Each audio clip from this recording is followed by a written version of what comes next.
There's a pattern I've seen in people who consistently win. Not just once, not just when things are easy, but over and over again through storms and setbacks. These people don't just work hard, they don't just talk confidently, they think differently. And the difference begins with one simple but powerful idea. They start with why. I remember meeting a woman named Sarah who ran a small community school in a low-income neighborhood. On paper, she wasn't what most people would call a winner. She didn't make a lot of money, she didn't have fancy degrees, her school didn't have the best test scores. But what I noticed, what struck me was how she spoke about her work. She didn't say, we teach kids math and reading. She said, we're here to break the cycle. We're here to give kids a sense of possibility. That's a very different conversation. That's the language of someone who starts with why. Most people, when asked what they do, start with the what. I'm a teacher, I'm an engineer, I'm a business owner. Some might go a level deeper and explain how they do it. I use creative methods to teach. I build efficient systems. But winners, real winners, begin with purpose. They begin with why they do what they do. Their sense of identity and mission is so clear, it shapes not just their words, but their action. It shapes their decision-making. It anchors them in storms and elevates them in still waters. When you think like a winner, your mind isn't just focused on outcomes, it's focused on meaning. Your thinking shifts from what can I get to what difference can I make. And that shift changes everything. Because when you start with why, you're no longer just working for results, you're building something that matters. You're not just chasing success, you're moving with intention. I once worked with a startup founder who had 2 failed companies behind him. At first glance, you'd think he just didn't have what it takes. But the 3rd company, it took off like wildfire. I asked him what changed. He said, the first 2 times I was trying to prove something. I wanted to look successful. This time, I just wanted to solve a problem I truly cared about. He started with why. And that's when everything clicked. His team followed, not because of his resume, but because of his belief. Investors came on board not because of his pitch, but because of his purpose. That's what winners do. They lead with belief, not ego. And here's something important. When you start with why, your language changes. You no longer say, I have to. You say, I get to. You stop talking about deadlines and start talking about impact. You don't say, this is hard. You say, this is worth it. The tone of your life shifts from obligation to opportunity. And people feel it. People are drawn to it. Think about the greatest leaders in history, whether in business, social change, sports, or the arts. Their speeches weren't filled with technical jargon. They didn't win people over with data alone. They spoke about beliefs, hopes, and dreams. They knew their why, and they let that guide their words. Martin Luther King Jr. didn't say, I have a 10-point plan. He said, I have a dream. That's the voice of purpose. That's the sound of someone thinking and talking like a winner. Now here's the hard part. Starting with why doesn't always give you fast results. It doesn't guarantee instant success. In fact, it often takes longer because it forces you to build deep rather than just high. But the results are lasting. When you think and speak from purpose, you build trust, you build connection, you build resilience. And it's not just about external communication, it's about internal dialogue too. Winners don't just speak their why to others. They remind themselves of it constantly. In moments of doubt, they go back to their reason. In moments of failure, they ask, what's the purpose behind this? And because of that, they don't crumble when things go wrong. They recalibrate, they realign, they return to their why and find strength. It's not magic, it's mindset. Every person has the ability to think and talk like a winner. You don't need a title or a trophy. You need clarity, you need conviction, and you need courage. The courage to speak from the inside out, not the outside in. That's how trust is built. That's how movements start.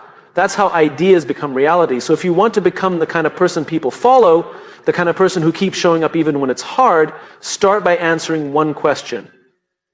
Why do I do what I do? Not what you do, not how you do it. Why?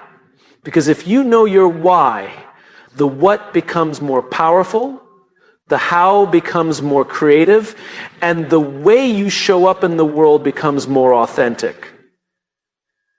That's how winners think, that's how winners speak, and that's how they lead, not from position, but from purpose. There's a difference between people who have goals and people who have vision. Goals are useful, they give direction, they measure progress, they create momentum. But goals on their own are not enough. Goals alone don't move people. Goals don't inspire. Vision does. When you listen to someone who truly thinks and talks like a winner, you'll notice they rarely talk in bullet points or checklists. They speak in possibility. They describe the future as if it already exists, not because they're delusional, but because they believe in something bigger than the next milestone. They don't just want to win the game, they want to change how the game is played. I once sat across the table from a young leader named Daniel, who was preparing to pitch his new business. He had rehearsed all the facts, his revenue targets, market share projections, cost structure, and product features. Technically, his pitch was flawless. But something was missing. I asked him, "What's your vision?" He looked puzzled. "I just told you. I want to reach 1 million users in 2 years." I nodded. "That's a goal, but what do you see? What's the world going to look like if you succeed?" He paused, then smiled as the answer came out slowly with warmth in his voice. "I want to make financial education so accessible that kids from every neighborhood, even the forgotten ones, grow up understanding money better than most adults do today." That was it. That was the shift. That's when his message began to connect, not with the mind, but with the heart. When you think like a winner, you realize that goals exist inside vision. Vision is the container, the foundation, the reason behind the target. Goals are numbers, vision is narrative. You hit a goal, you move on. But when you're driven by a vision, every goal becomes part of a bigger mission. That's what gives your words power. That's what makes people want to follow you, not just fund you or hire you. We've all heard people talk about what they want to achieve. I want to earn 6 figures. I want to finish this project. I want to be promoted. But these statements are only compelling when they're anchored to something larger. Without vision, goals sound hollow. With vision, goals feel necessary. There's a sense of urgency, but also a sense of purpose. Think about a sports team at the start of a season. Every team wants to win the championship. That's the goal. But the best teams, the most resilient ones, the ones that perform under pressure, are the ones that have something deeper binding them together. They're not just chasing a trophy. They're playing for something more. A sense of pride, a chance to prove something, a legacy. That's vision. And when the vision is clear, even the players on the bench feel like they matter. Even the hard days feel worth it. Winners don't just talk about what they want, they talk about what they see. They speak of the future as if it's pulling them forward. They don't need to fake motivation because their vision gives them fuel. They wake up with intention, not just ambition. Their words aren't coated in pressure. They're infused with possibility. One of the most striking examples I've ever seen came from a woman named Lila, who ran a social enterprise focused on clean water access. She stood in front of a room of skeptical investors. Not an easy room. She didn't start with statistics or slides. She told a story about a child in a rural village who had to walk 4 miles every day for a bucket of water. Then she said, "My vision is simple. One day, that child walks out their front door and water is already there. And that changes everything." The room leaned in. That's what vision does. It draws people into a world that doesn't exist yet and invites them to help build it. Vision also gives you resilience. When the inevitable setbacks come, and they always do, people who think and talk like winners don't fold. Why? Because their eyes are fixed on something that hasn't happened yet. They understand that obstacles are just steps along the way. When others give up, they keep going, not because they're stubborn, but because the picture in their mind is too vivid to let go of. And here's something subtle but powerful. When you talk with vision, people start to see themselves in your story. You're no longer just saying what you want, you're showing them how they belong in it. That's when leadership starts to happen. That's when communities form. That's when people begin to care, not just about your work, but about the world you're trying to shape. Winners don't just set targets, they tell stories. They paint pictures of what's possible. Their language lifts others because it's rooted in hope, not fear. They don't manipulate, they inspire. They don't rely on pressure, they rely on purpose. So if you want to think and talk like a winner, stop asking, what's my goal? And start asking, what's my vision? What do you see that others don't yet see? What kind of future do you believe is worth building, even when it's hard? And how can you speak in a way that helps others believe in that future with you? That's what makes the difference. The world doesn't need more goal setters. It needs more visionaries. It needs more people who speak not just about numbers and achievements, but about dreams and change. People who speak with fire in their eyes and clarity in their voice. Because when you speak with vision, your words don't just describe what's next, they create it. There's something winners understand that most people overlook. They understand that success is not a straight line. It's not a checklist. It's not a neatly wrapped journey with predictable outcomes. And because of that, they think differently. They think long-term, even when they're living in the middle of short-term setbacks. We live in a world obsessed with speed. Immediate results, quick wins. Everyone wants to get somewhere fast. But winners, real winners, don't think like sprinters. They think like gardeners. They plant, water, nurture, wait, adjust, and stay committed to the process long before they ever see results. Their thinking is rooted in patience. Their conversations are filled with perspective. I once spoke with an Olympic athlete who had been training for nearly 12 years before she even made it to her first international competition. 12 years of early mornings, failures, injuries, doubt, and discipline. She said something that stuck with me. People see the medals, but I fell more times than I finished. I kept going because I knew that every setback was still part of the story. That's the mindset. That's the language of someone who sees beyond the moment. Most people hit a wall and start questioning everything. Winners hit the same wall, but they ask different questions. They don't ask, why is this happening to me? They ask, what is this teaching me? They don't say, this isn't working. They say, this is part of the work. That mental shift changes everything, because now the challenge isn't a sign to quit, it's a signal to adjust. It's part of the terrain, not the end of the road. I remember a young entrepreneur named Kevin who launched a product that completely flopped. No sales, no traction, nothing like what he expected. Most people would have folded. Instead, Kevin sat down with his team and said, let's study what didn't work. Not to blame, but to learn. Let's fail forward. That phrase, fail forward, changed the culture of his company. It gave his people permission to take risks. Within a year, they'd pivoted, rebranded, and relaunched. The second version exploded. But the victory wasn't the launch. It was how they handled the failure.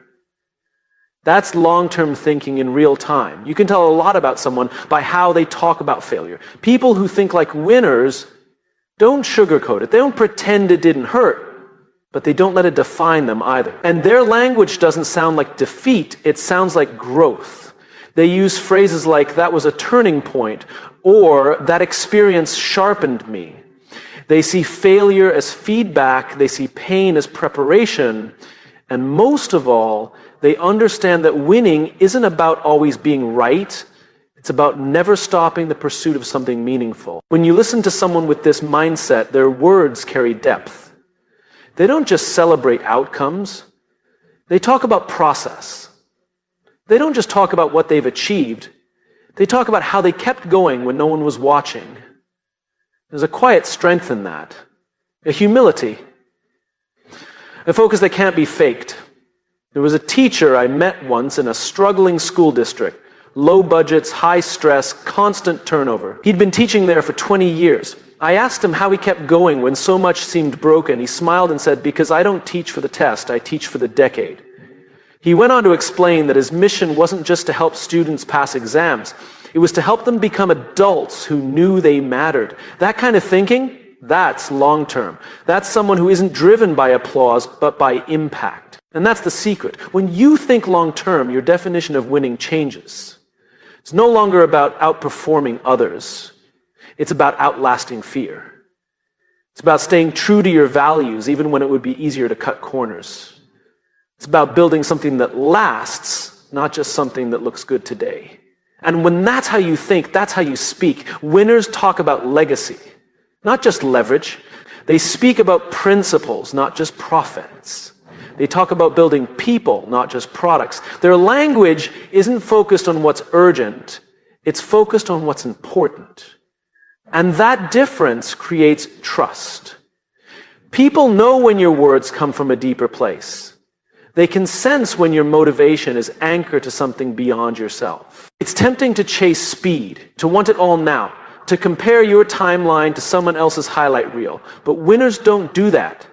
They measure success differently, not by how fast they arrive, but by how faithfully they endure.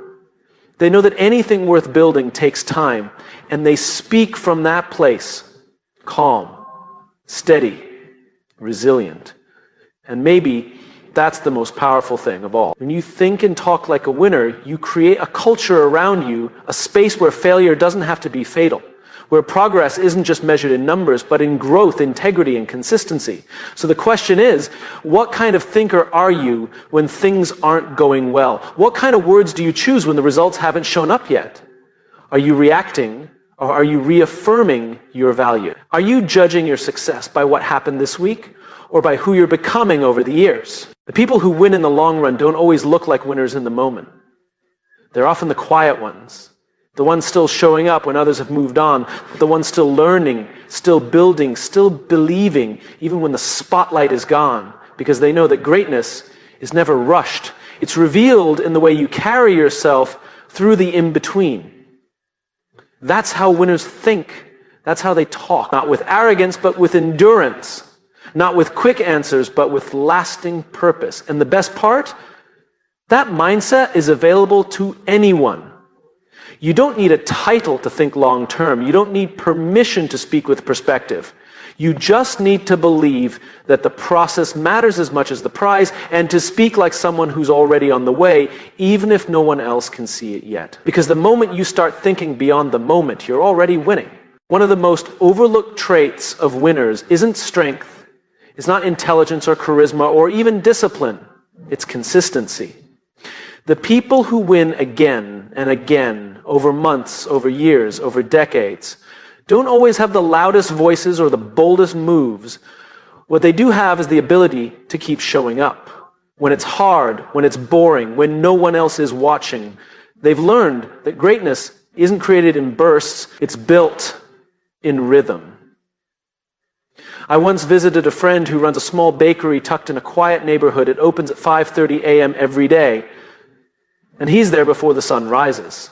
He's not trying to go viral or open a chain of franchises, but every day, people line up before the door opens. Not because he's the only one who can make good bread, but because he's the one they trust will be there.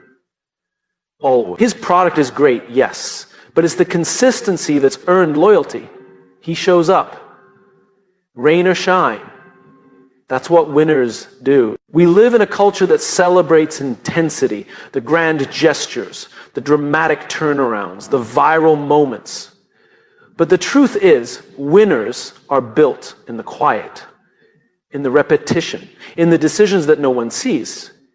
They don't rely on motivation, they rely on habits. They don't just promise, they prove over and over again. And that shows up in how they talk. There's a steadiness in their language. They don't make big declarations for the sake of sounding confident. They don't overpromise. They speak with alignment. They talk about progress, not perfection. Effort, not excuses. There's a tone of groundedness, not drama. You hear it in the way they describe their process.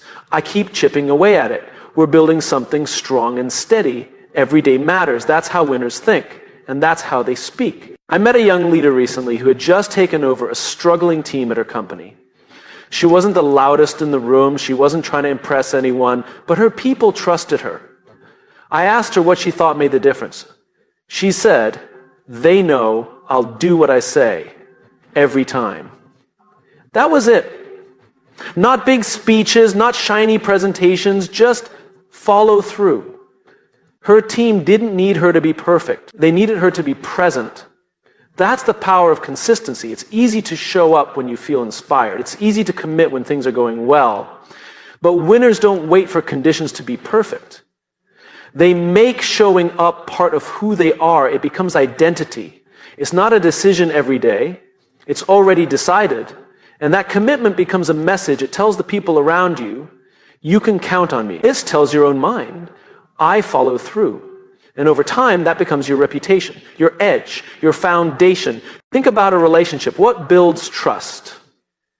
It's not one grand romantic gesture every few months.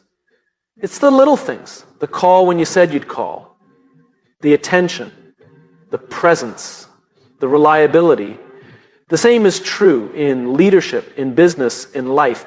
Consistency is what people lean on when everything else feels uncertain. And when you speak from that place of commitment, of rhythm, of steadiness, your words carry more weight. People listen because they know your talk is backed by your walk. There's a story I often remember about a musician who practiced for 5 hours a day, every day without fail. Not just when he had a concert coming up, not just when he felt inspired. Every day. When someone asked him how he stayed motivated, he replied, I'm not always motivated, but I'm always devoted. That's the difference. Winners build systems so they don't have to rely on feeling ready. They create consistency so that even when the spark isn't there, the fire doesn't die out. And it's not just about external discipline, it's about internal alignment. People who are consistent in their actions tend to be consistent in their words. They don't change their values to fit the room. They don't tell one story here and a different one there. They're centered, clear, reliable. There's a peace in that, a quiet confidence that doesn't need to be performed. Sometimes people mistake consistency for mediocrity, but it's the opposite. Consistency is a form of excellence because it means you care enough to keep doing it well even when no one's clapping. Even when it's tedious, even when you don't feel like it. And that kind of commitment, that kind of discipline becomes your strength when others get tired, distracted, or disillusioned. You'll notice that people who think like winners rarely talk about being on a streak or on a roll because they're not driven by temporary highs, they're anchored.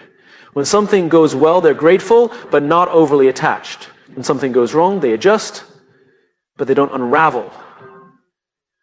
That balance, that emotional and mental steadiness, it's earned through repetition, through consistent practice, through the daily choice to keep going. I once asked a seasoned CEO what the secret was to her 30-year career.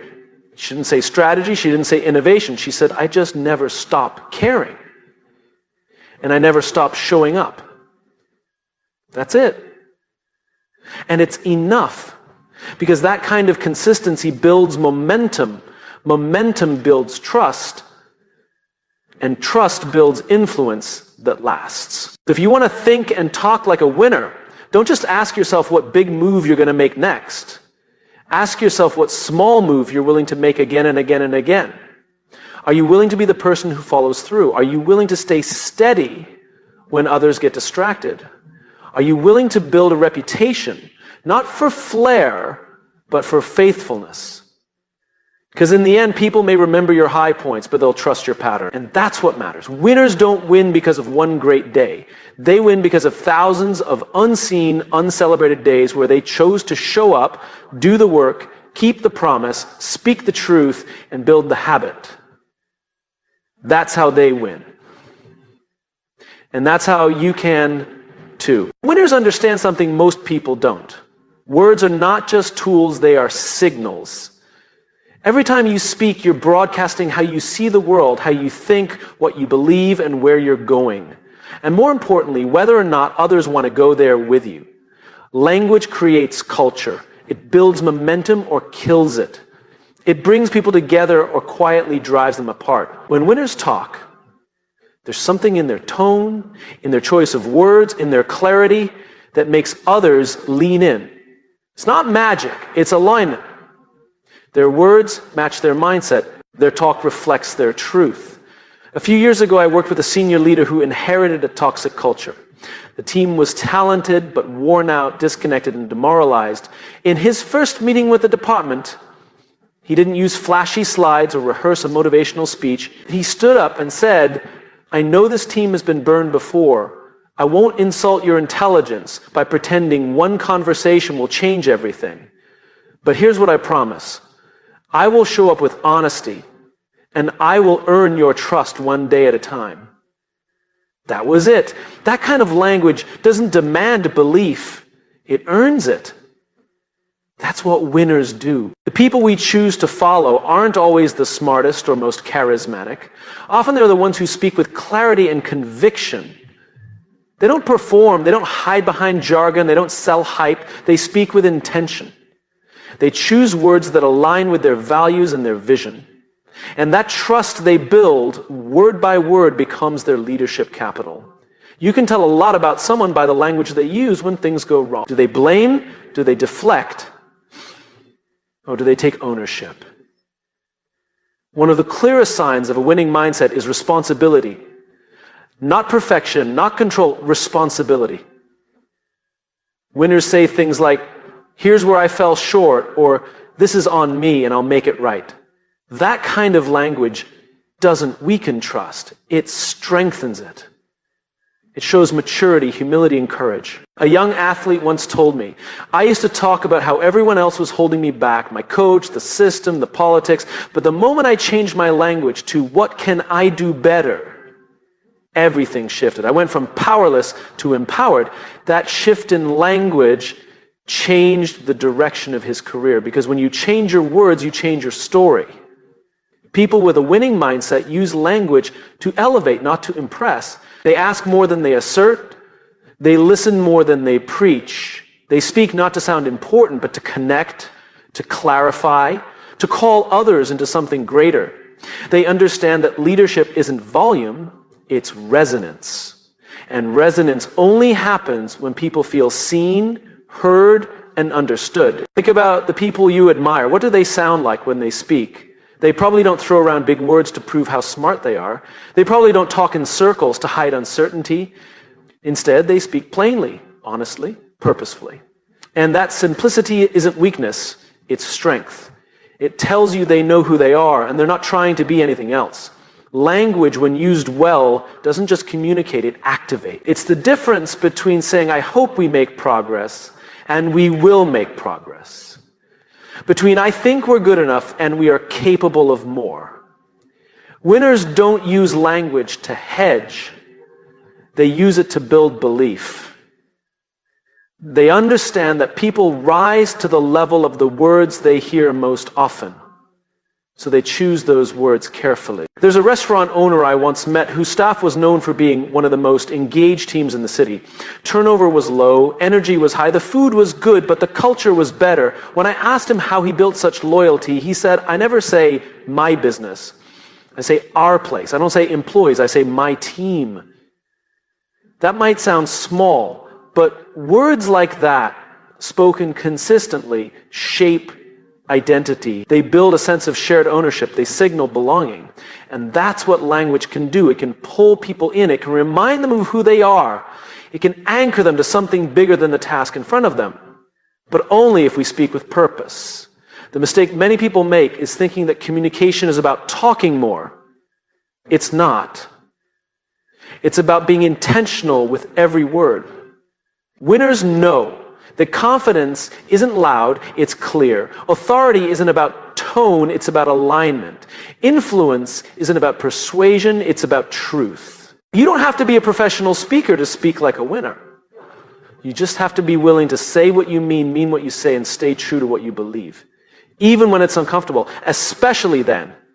And when you do that, when your words reflect your principles, your purpose, and your direction, people notice.